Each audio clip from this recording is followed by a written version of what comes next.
Hi, I'm Jimmy Schmidt. Welcome to Fresh Meals. Tips and tricks for the food service professional. Today we're going to explore flavors in food. We're going to take all the flavors we can get together and put into food. Now, first of all, let's talk about taste. The only thing you can taste in your palate is 5 things. So we got to really focus on getting those items into the food. The first item is sweetness, which is available in sugars or honeys or naturally within the vegetables and foods that we're making. The second item we can taste is sour. Best examples are vinegars, citrus, any type of thing in that area. It really highlights flavor. The third thing we can taste is salt. Salt is a major component in everything that we eat. The fourth item, which is the part of the traditional palate, is bitter. Bitter also comes from food. It's in orange rind. It's in lots of spices. It's that background flavor that exists. And there's a fifth item that came onto the spectrum in this 2001, which is umami. Umami is a broken protein chain that occurs either through long cooking time or through fermentation that is identified on the palate, and it's that kind of sweet, savory flavor.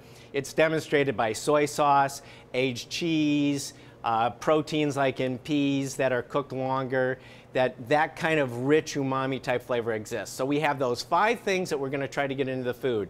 Now we're going to do this by using our spices and our flavors, that everything we add to the dish carries a flavor. Now the first thing we're going to do is work with a little bit of paprika. Then rather than just adding the dry spice into it, I rehydrate all of my spices that go into any dishes. Now in this case, we're going to actually rehydrate it with hot water because we're going into a water-based situation so that we're able to expand the flavor of the paprika from the dry component to the wet component. So we're just going to mix this up into a paste.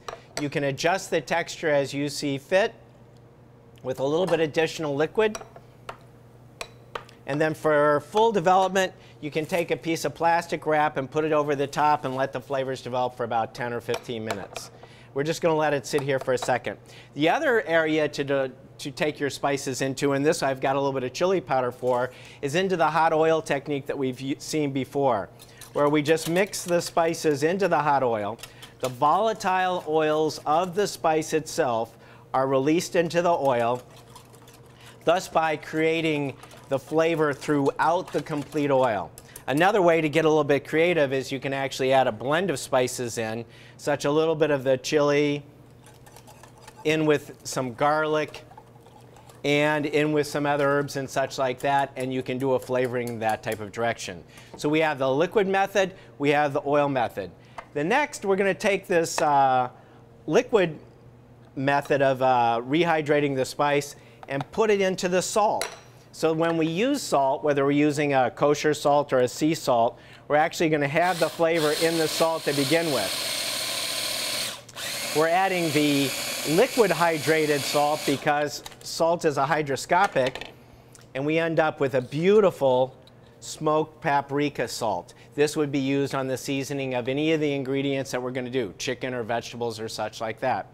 So moving on to another direction of capturing all these spices, all these flavors to get into the food, is doing what is called an oil. Now an oil actually starts out with a liquid. We're using a little bit of apple juice, and the purpose for it, especially with green herbs and such, is so that they release their chlorophyll into the liquid prior to going into the oil. If you go directly into the oil, they do not release their chlorophyll. So we've got basil. We'll throw some basil in here with the lemon juice, a little bit of scallions and some chives, and we'll get this whole thing started.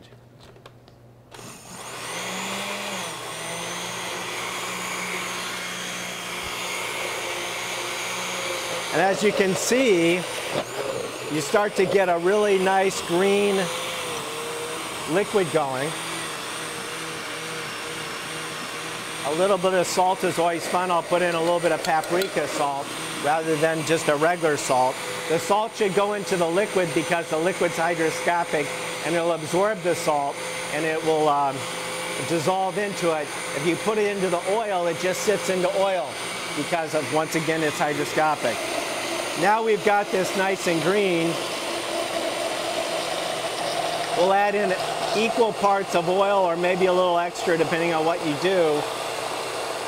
And you can capture all of the flavor of these herbs into the oil that then can be used on top of pizzas, salad dressings, pastas, all kinds of different things. So for fresh meals today, we've gone through and captured all these great volatile oils, whether rehydrated with a liquid base, rehydrated them or infused them into an oil base, transferred them into a salt that can be used for seasoning, or capture some of these fresh herb flavors into an oil. Those will all be used in the dishes that follow. Enjoy.